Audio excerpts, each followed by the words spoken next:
everyone, my name's Tammy and this is my booktube channel, Believe in Yourself, and I have my dad back.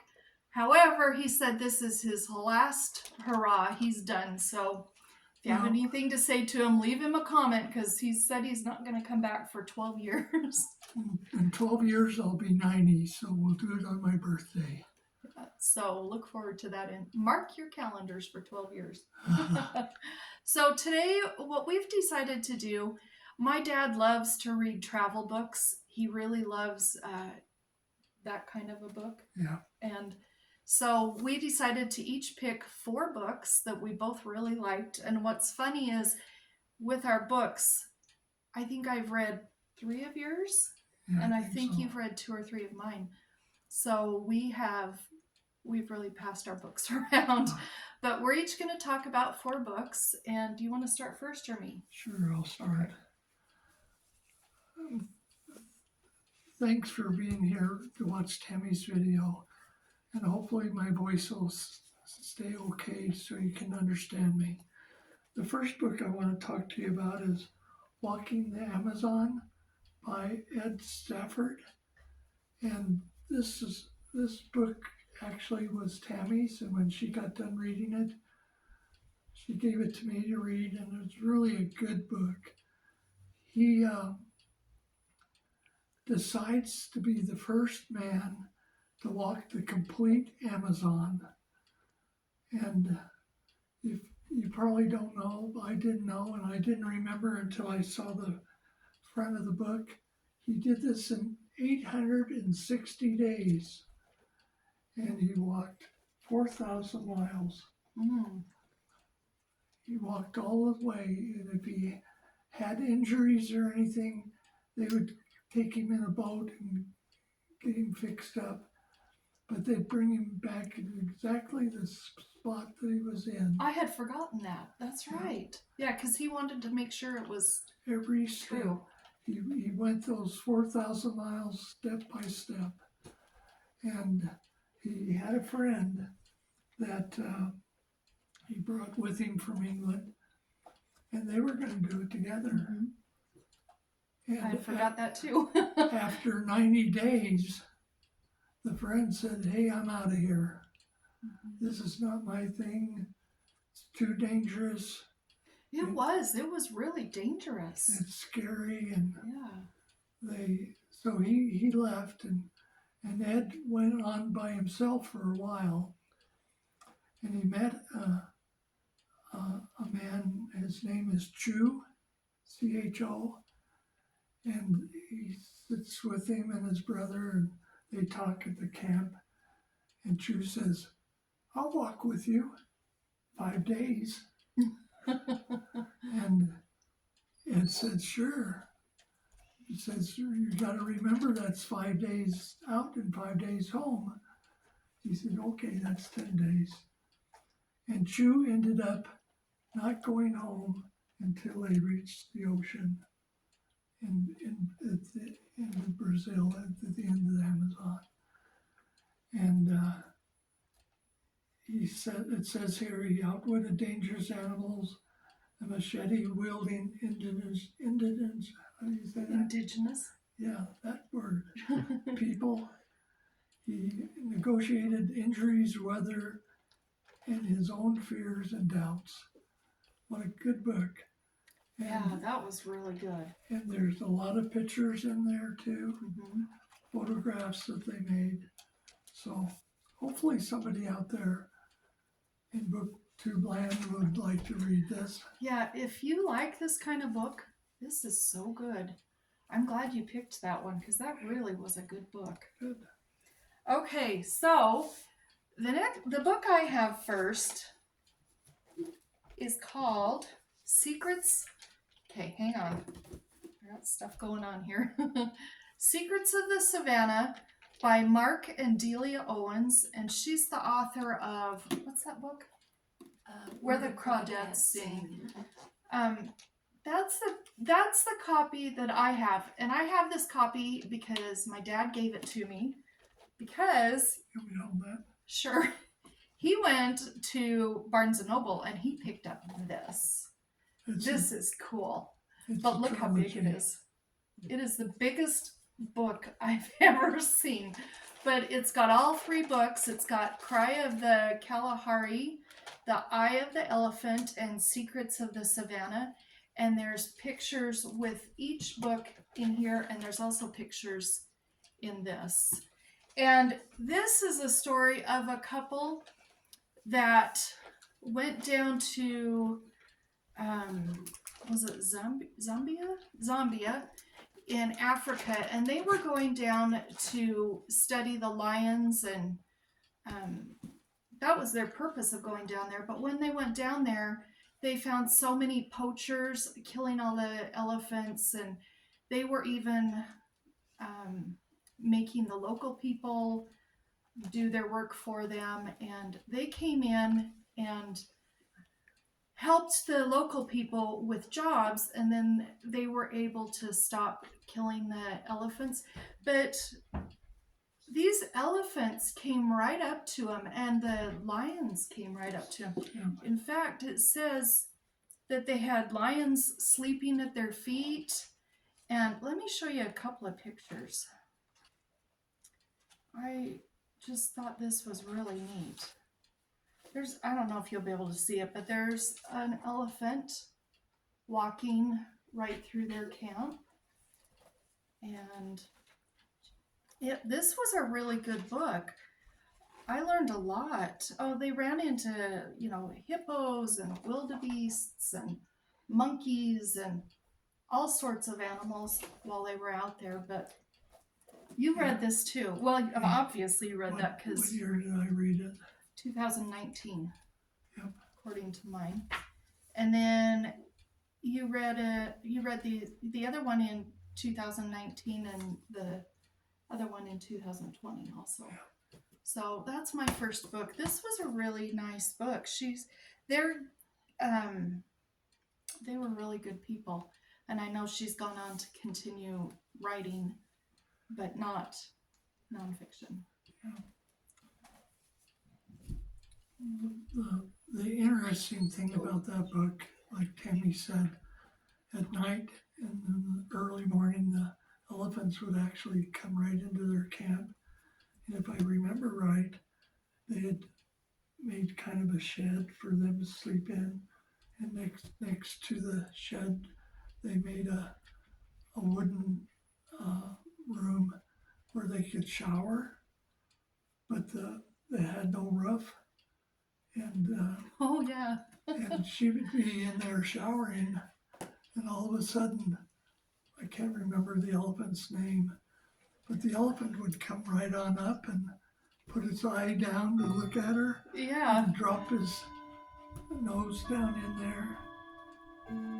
So it was a good book. I want to say one other thing. I really like books like this, and it's just like reading a novel. You just never know what's going to happen or what's going to come about. But I've read a couple of other ones, and I don't remember the author's name. But the name of the book is The Elephant Whisperer.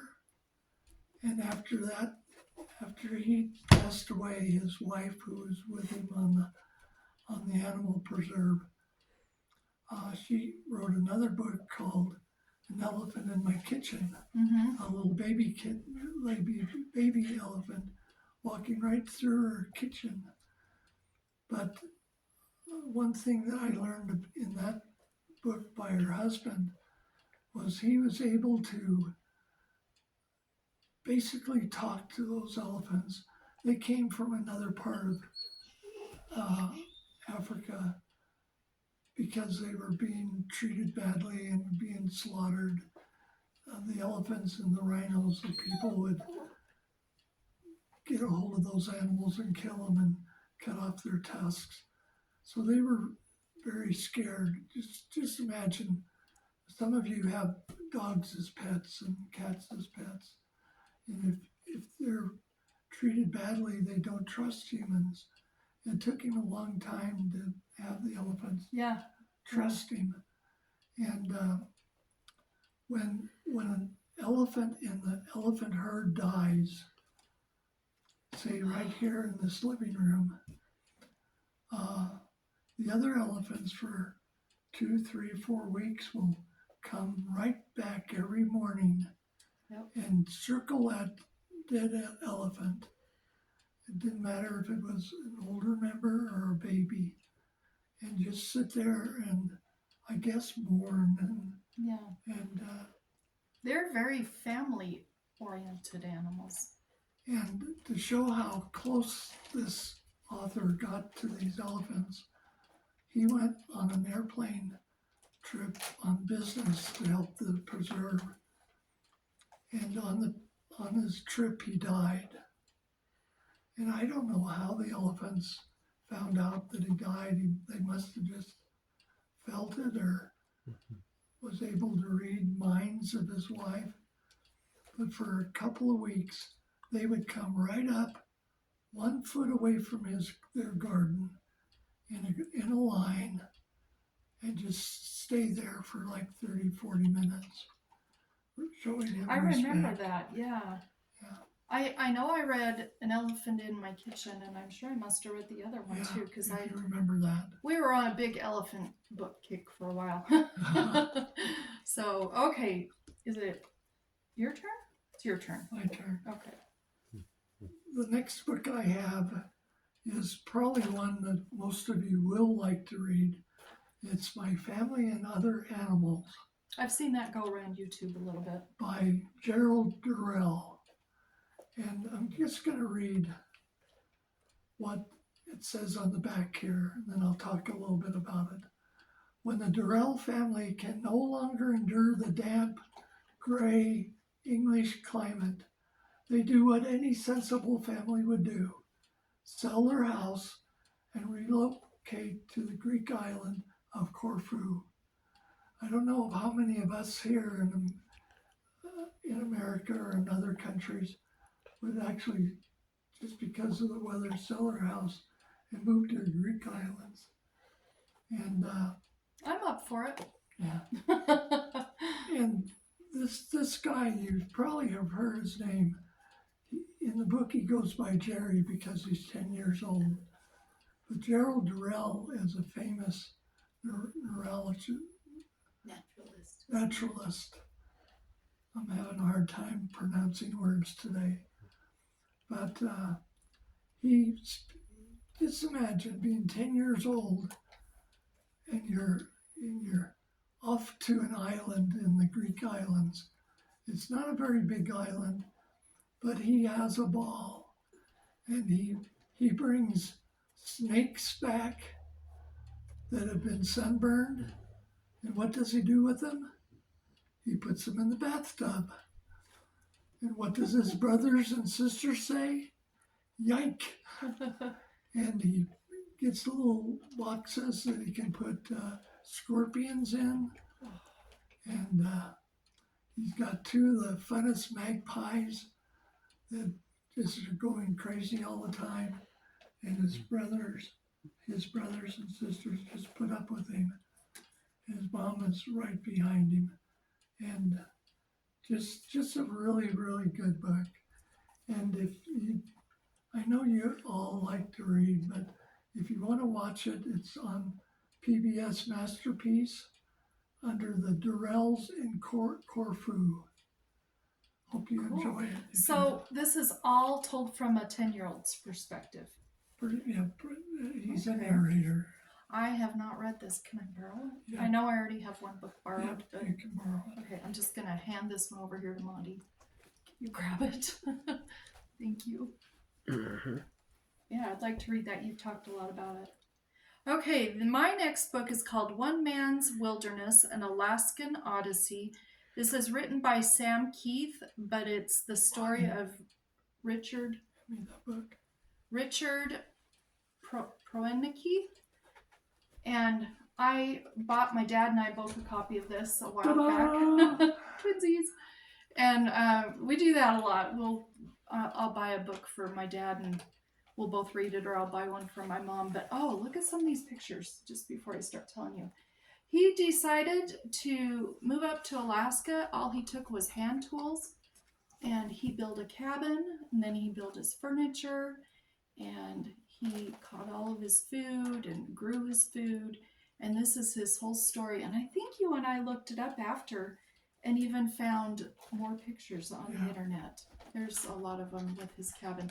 But let me see if I can find one with him at his cabin. Hang on just a second. Oh, that's right. There's sections of pictures. There's him building his cabin. And here's one almost finished. And then I got to show you this picture inside. He built everything. And he made everything. So his utensils and his bowls and stuff, he pretty much made everything, I think. Do you remember that? I think he made everything. And this was a really good book. It was, if you're looking for a book that's nice and calm, not a lot of danger, like some of these books here we have, there's quite a bit of danger in them. But this is just a nice, calm book and a very peaceful book. I recommend it. Tammy thinks these are both the same, but she didn't know on the very page 201 in my book, it's got all these pictures, and she doesn't have any pictures. Are you kidding me? No, I've got those. They're up here. I'm joking. Oh my God, that's not right. Yeah, there's pictures. Stop it. There's pictures in a couple spots.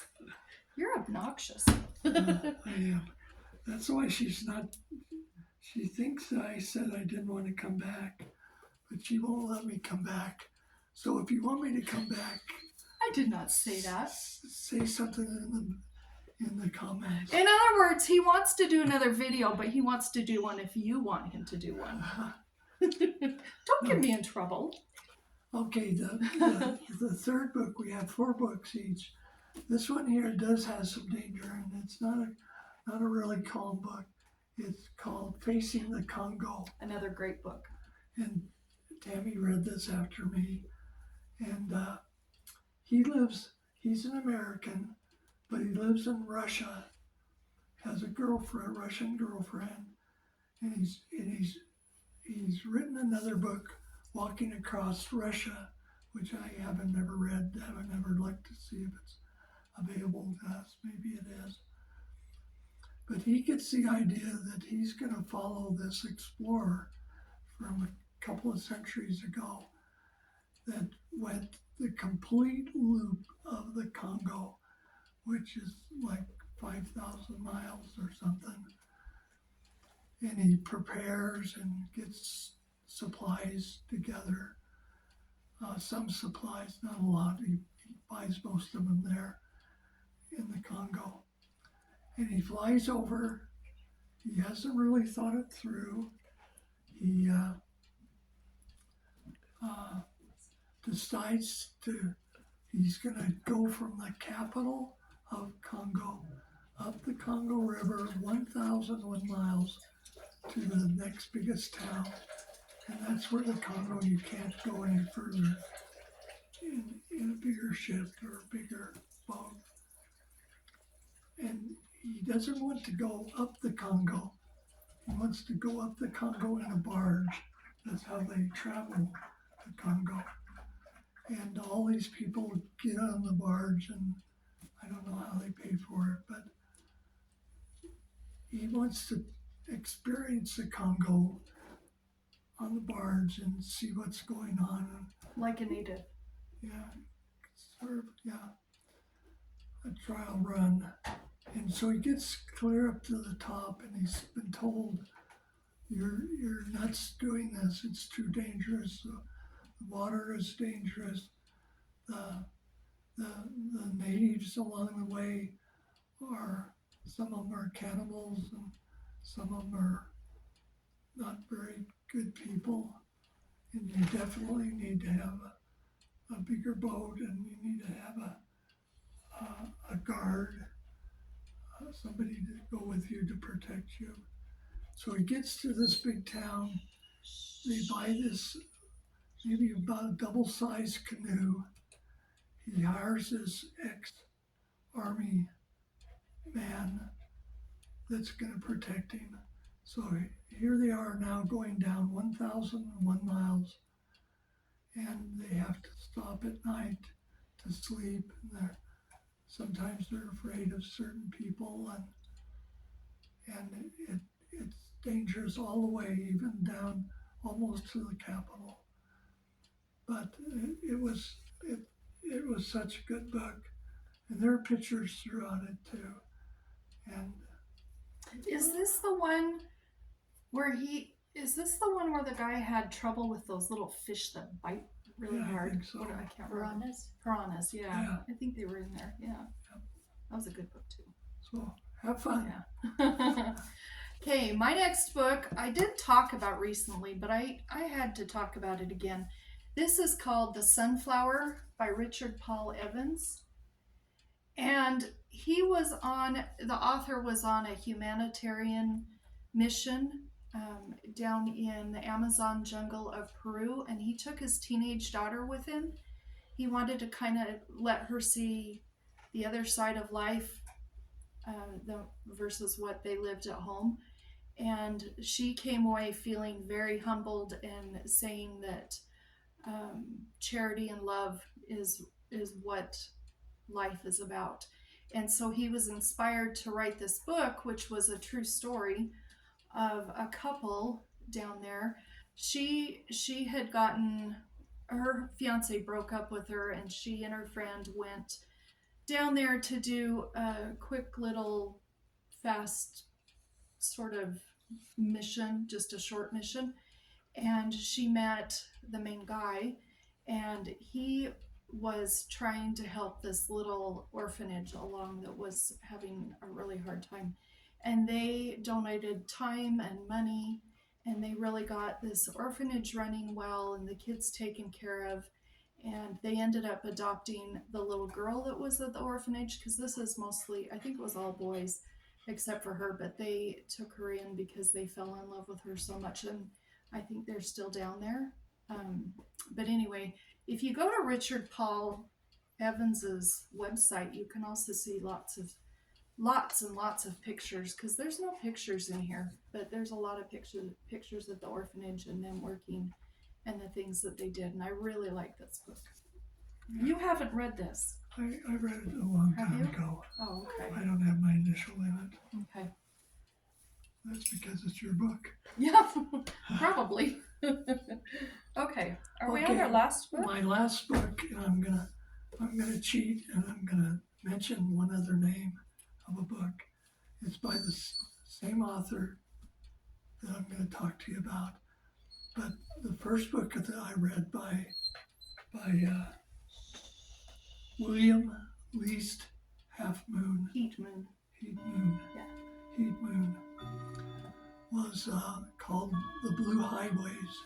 That was an excellent book. And if you want to read a book about the lower 48 states, going from each corner and all the way across and up and down, following these blue highways. And the blue highways are the little 2-lane roads, the state roads probably, or the county roads.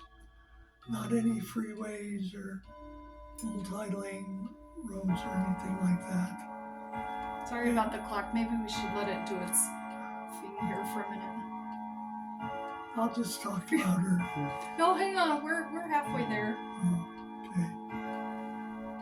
Usually we time this and start right after 12, but we started at 11:30. We've been talking a long time, I think. I better That's quit. okay.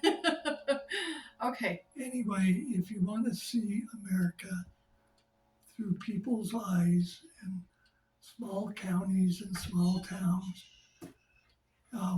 this author does an amazing job in that book. But the book I wanted to talk about, I read last year, is called River Horse. Is that the one I got you Yep, for your Christmas or birthday or something? yeah. And he decides, I've seen America by car, but how about is there any way that I could go from the East Coast to the West Coast in a boat? and not get out of the water. And he starts at Hudson Bay, clear up north in America on the ocean. And he goes up Hudson Bay, clear up to near Canada, and he follows a bunch of canals, which are locks where they lock the water and stop it, and then he can get on past to the next lock. And then he heads on down one of the big canals of the 5 canals there, and he hits the Mississippi, and he gets to where it makes the curve up to St. Louis, and he enters up lower Missouri and travels all the way up almost into he gets into Montana, and then he drops down. It even says he goes through a town near Salmon and Lemhi, which we know, but they're more through creeks and everything. And then he hits the Salmon River, and he goes on over to Seattle, and that was one of the most scary places that he hit. I guess that's a spoiler, but all the way was interesting and scary and dangerous. Did he ever hit waterfalls, or If he hit waterfalls, he had a guy. He had one man in the boat with him. He had different size boats at different places, and the one man with him was a captain who knew how to handle boats. Then he had another friend who followed him along on not blue highways, probably gravel and dirt roads sometimes with a trailer, and sometimes they would have to go over a waterfall or go through something that was very narrow and there was no room for a boat, and they would have to carry the boat up, put it on the car, and take them on the other side. Okay. And he went over 3,000 miles from Hudson Bay to Seattle. And I won't have this exact, but he only had to carry the boat on the road like 38 miles. Wow. The rest of it was on the water. Oh, that's So, cool.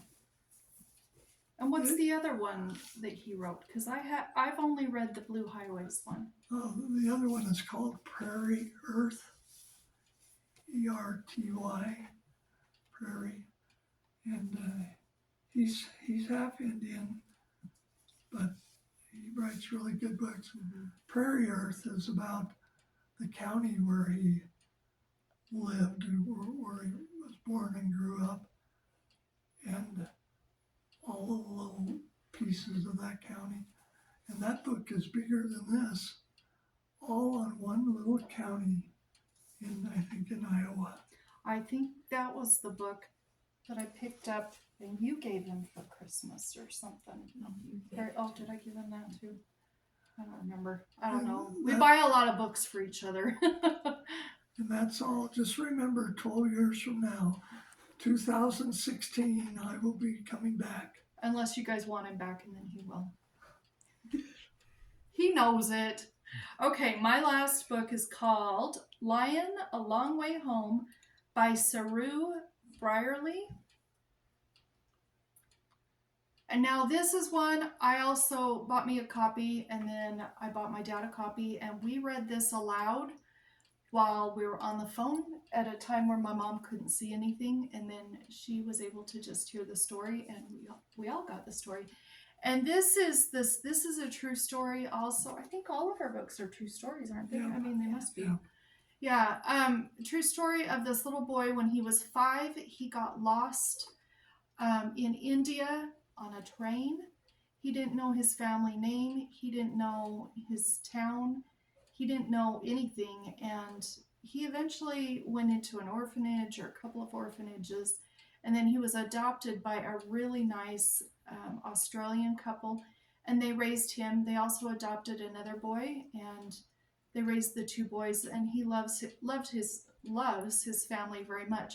But he got interested in finding out where his real mom and dad, his birth mom and dad, were at. And so it says he spent hours staring at the map of India on his bedroom wall. He pored over satellite images of Google Earth, seeking out landmarks he recognized. And one day, after years of searching, he miraculously found what he was looking for. Then he set off on a journey back to India to see if he could find his mother. And he found a landmark and he was 5 when he got lost. It was just amazing. And this is a really fast read. You can see by the words in the margins. And this was a really touching book. And it, the first half, well, maybe the first third is talking about his life as a child, and then the next third is talking about trying to find his birth mother, and then the last third is talking about when he was able to go see her, and then more about his family. And this was just a really good book. And you liked this too, didn't you? Yeah, we really all liked this. It was a favorite, I think, of the year that we read it. It was one of my favorites.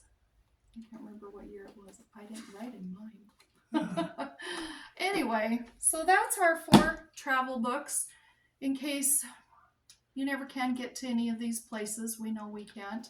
It's always fun to read a book and be there.